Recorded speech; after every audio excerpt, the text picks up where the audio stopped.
All right, we could probably start now. What is going on, everybody? Starty here, and today we are just going to be going over this teaser trailer, which really almost seems like just like a real trailer, since it it gave us a round date on when Breath of the Wild 2 is coming out. Still no title for the game, but we're just going to be going over. We're going to be analyzing this trailer because I just really felt like it. Anyways, let's go ahead and get into this. I don't need to do any. I'm not redoing that intro. Anywho, we're just gonna be going over the trailer. I'm actually going to play it all the way through one time, and then we're going to go kind of frame by frame. I'm gonna just point out stuff that I noticed. You can get anything you can from that. I'm probably just going to say what I'm getting from it, and we'll deal with it. Anyways, that's just how it's gonna work. I don't know.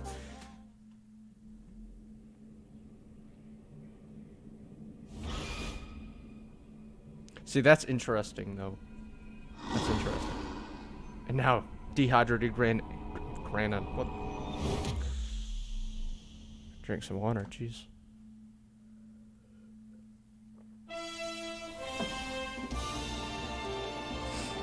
This actually, when I watched it, so this is not the first time watching this. The first time I watched this surprised me so much. I was like, the air? I thought it would have been underground. Now, I'll talk about it in a second. I hope the game audio is loud enough. I hope I'm not too loud. Really.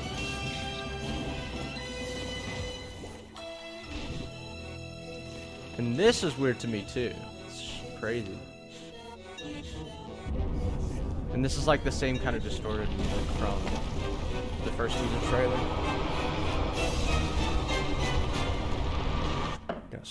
Gotta get some of that high quality H2O. And then Hyrule Castle rising, somewhat above the ground. Yeah. And then after this, it's gonna say 2022. Anyways, let's go ahead and get into the, analyzing side of all of this. So we're starting out here with, oh dang it, I'm proceeding like 10 seconds, so I'm just gonna have to scroll through. That's my bad. All right. So we're kind of starting off here with like the flowing malice, kind of like how we saw with the first look trailer, the other trailer that came out, the malice of just Ganondorf himself, and then we got a flash of Link just like his arm getting consumed by malice, specifically his right arm, which is also, I think it's the same arm that we saw the hand grab. And it's the same arm that is modified later in the trailer. By the way, if you're seeing like the edge of the green screen right here, that's just because of the light coming off the TV, and the green screen's like, my lighting just isn't bright enough.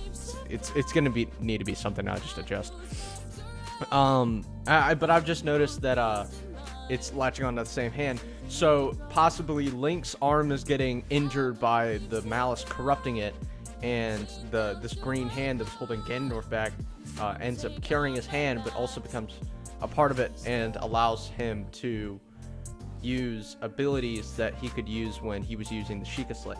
Like we'll see later in the trailer, like stasis accepted reverses time, and like Ravioli's Gale, except it sends him flying through a wall instead of getting blocked by one. So then we get a little bit more malice going,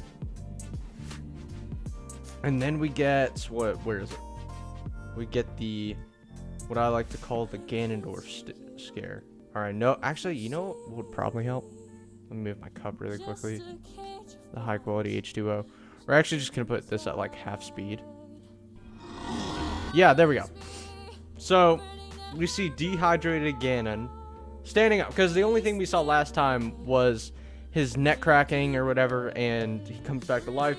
Now, we didn't have any doubt that he was going to be, up and around. He was going to be the main bad guy, but now we know.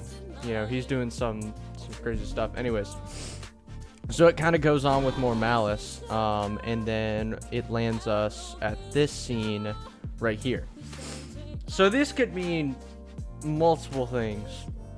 This could be Nintendo tricking us and being like, hey, Zelda dies, but Zelda doesn't die or something. But it could also mean that Zelda actually dies, which would actually be a crazy thing to do, just because Zelda's almost, not almost always, but has been one of the, and especially in Breath of the Wild, was one of the main keys of bringing down Ganon, because she has the sealing power, and now that she's awakened it, you know, she can do all that. But if she dies, that would be crazy, because that would mean that the Hyrule that they've been trying to rebuild, however long this game takes place after the original Breath of the Wild, that might be just gone.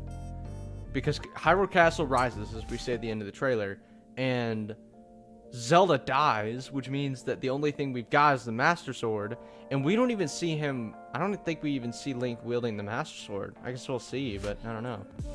So then it cuts to black, and then little light breaks out, and Link's just flying. He's just soaring. Like, it's crazy. Anyways, no pun intended. Wait, yes, pun intended. So, anyways, so Link is flying. There were a lot of ways I was actually wondering how the Zelda team could possibly make exploration in the sequel to Legend of Zelda Breath of the Wild interesting if they're using the same overworld. And this is actually an amazing way to do it.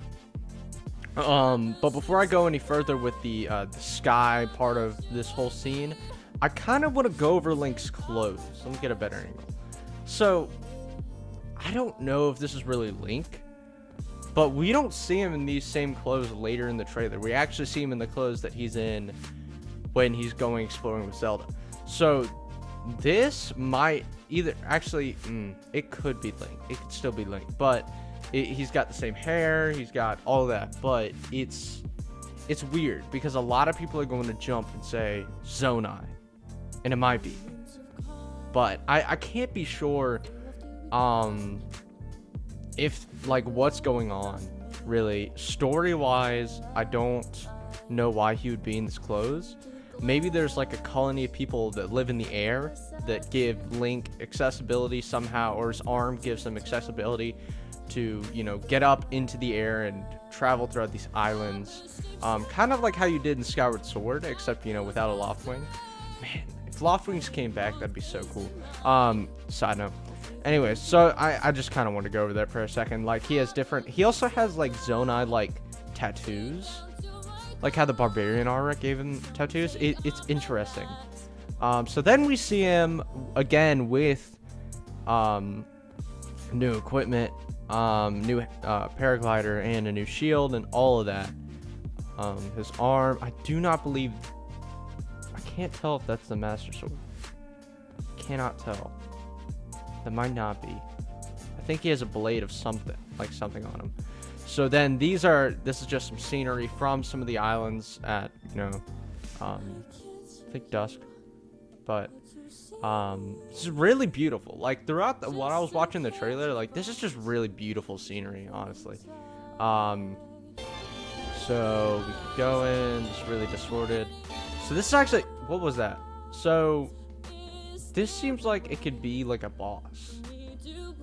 So it's so hard to, like, narrow. Oh wait, oh, that's crazy, I didn't even realize that. So this green energy flowing through, my mouse can be seen on the screen. Yep, this green energy flowing through its neck is the same type of energy that was shown on that the hand that was holding Ganondorf has. So that's a connection. I made a connection there, guys. I'm a YouTuber. So anyways, so that's a connection that we can make. So whoever, you know, sealed Ganondorf like that most likely has the same people that built that, which could also be led back to the Zonai. So if this is all Zonai, every Legend of Zelda YouTuber, by the way, is going to freak.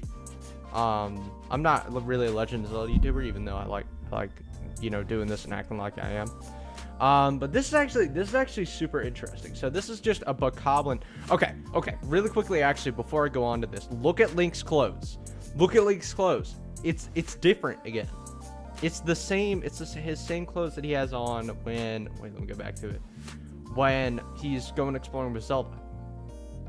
Except I don't think he has a Master Sword, which is weird. I want an explanation, but he has the same clothes. So there could be some type of, like, distinction, and this is obviously, like, you know, Hyrule Field and stuff. So I can't really think of. I would really need to speculate to really think of some like stored reason why that's a thing. But for right now, I would say that whatever happens, I would want to bet that, you know, his outfit in the air is just different for some reason. Either it's a different or some story beat skips time, or actually, they could actually get away with not skipping time just because his hair is always in braids and stuff. So, all right, let's just go back to this Bokoblin camp. But the reason I was thinking time could have passed is because when you look at these Bokoblins, they have, you know, big giant spiked horns. When most of the enemies that you fight in regular Breath of the Wild aren't, which could be for multiple reasons, by the way. And I have a lot of things to figure out.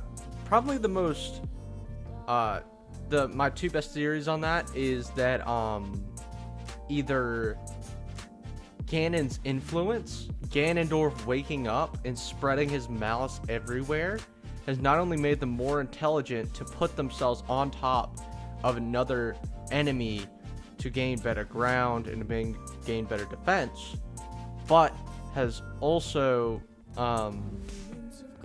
allowed some of their physical capabilities to be able to grow, and that's what the horn is about. Or time has passed, and since all of the malice enemies haven't had anybody going around and knocking them out, they have had room to be able to grow as, you know, the evil malice infested monsters that they are, and actually adapt to one another, which would be interesting. It'd be kind of funny, actually, to me, that this mindless race actually gets like some development. I think that would be funny. But I'm just throwing out many theories here. So, standing on top of a stone talus, obviously be an interesting enemy to fight. So right here, we get a close-up of what looks like what would be Link's new arm. Now, I don't know what's over here. I can't tell. This looks like whenever Link gets this arm. Oh, this is Link. Oh, that's Link. I thought this was like a tool because of this. Oh, this is Link. And then this is his arm. So this looks like whenever he gets this new arm, whenever he gets this, this looks like it. This is really great, actually. So then we get to see. So this is also a weird thing. So in the last scene, it almost looks like he isn't wearing his proper like knight champion clothes. But now that he has the arm and he's using the stasis, it's like this whole thing. So maybe whoever gave him the arm was in the sky and living in the sky, and then Link has to wear some of their clothes to get down there, and then he puts on his right clothes, and he's like, yo, I'm the champion, all that, and now I've got a new arm. So here we're looking at almost like improved Sheikah Slate ability. Like and look at the Moblin. It also has a different horn.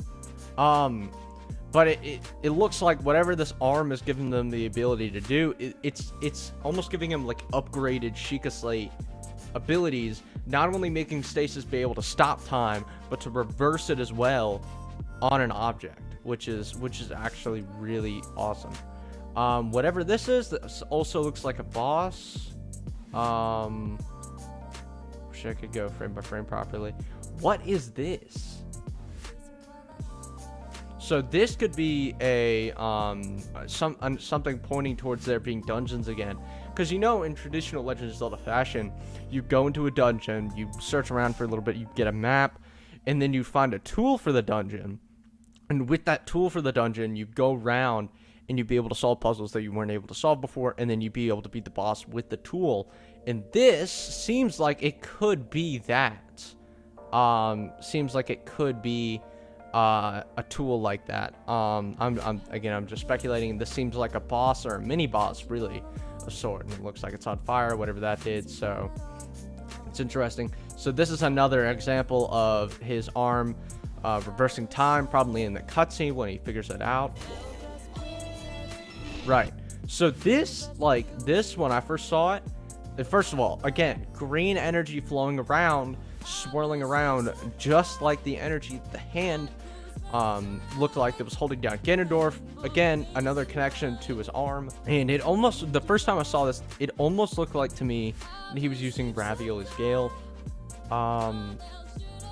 And it looks like he's like flying up and he's going through the wall. He's just coming out the bottom. So this is definitely Link. I was questioning if it was Link before. It's definitely Link. Now, if I'm like looking at some of these structures over here, I don't think that they're Zonai. Like, I don't think that they're Zonai. They could be though. They could be Zonai. But I don't think that they are. I would need to like inspect some of these symbols over here. And this would be like a video thing. Like, are these structures in the air Zonai structures, or are they some other, you know, different race? But you can see below Hyrule itself. You can see part of the Gerudo Desert over here, the mountain. You can see this area where there was actually a shrine in the last game. So right around here, we could probably pinpoint, you know, where you are above Hyrule, which means that there are going to be different islands around above Hyrule that you can just get to. And you're not going to need to, you know, you might need to load into a different area. But you're not going to be able to, it's not going to look completely cut off from Hyrule itself. But it's going to be another explorable area kind of together with Hyrule, I guess. And that's nice to know. And then it cuts to Hyrule Castle rising above again. And the malice pouring out from below. So it's probably safe to say that this is... I did doubt that Ganondorf was actually waking up from below Hyrule Castle. But from this alone, probably looks like to me that it is coming from Hyrule Castle. From below Hyrule Castle. And this is just a wide shot. And then with this wide shot, it transitions into 2022. Which I personally, I think... While I was a little bit disappointed that it wasn't going to be coming out this fall or something like that, I think it's okay. Like, I think we've had to wait longer for games, for great games to come out. Like, people waited forever for Final Fantasy VII Remake to come out, and that ended up coming out, and that was, in my opinion, a great game. So while I'm a little bit disappointed that I'm gonna have to wait longer to get to this game, if they're taking all the time they need and they estimated 2022, heck, I'll wait. As long as it's a good game, it's great. But I mean, from what I'm seeing right here, they put a lot of time and effort into making sure that it was not just a Breath of the Wild copy DLC. Because that was one of people's biggest concerns when they announced it, and they said that it was originally kind of like or in interviews, I think IG Anumis said something about like this starting up as a DLC 3-pack idea for Breath of the Wild. And I think a lot of people were concerned that this was going to be a DLC pack 3, except $60 more. You know, but I mean, based on this trailer and based on the last trailer, it seems like it's going to be really great, and it's going to have a really great story. And people, I never really minded how Breath of the Wild approached its story, how it approached the story. But I for one, I never had a problem with it, but a lot of people did, and it seems like it's going to have a more straightforward story, or it's going to, I don't know. Based on the whole Zelda falling on the ground, and you know, Link's outfit changing all the time, showing maybe a passage of time, that we could get a really dark or deep story from all of this, with Zelda dying and all that. It could all be a thing. Just hit the mic casually. So I mean, I'm excited. I am really excited, actually. Probably too excited because it's coming out next year, but. I'm really excited. I'm gonna try and do a little bit more of this YouTube thing, because now I don't have school going on for the summer, so I'm gonna try and get back on the horse.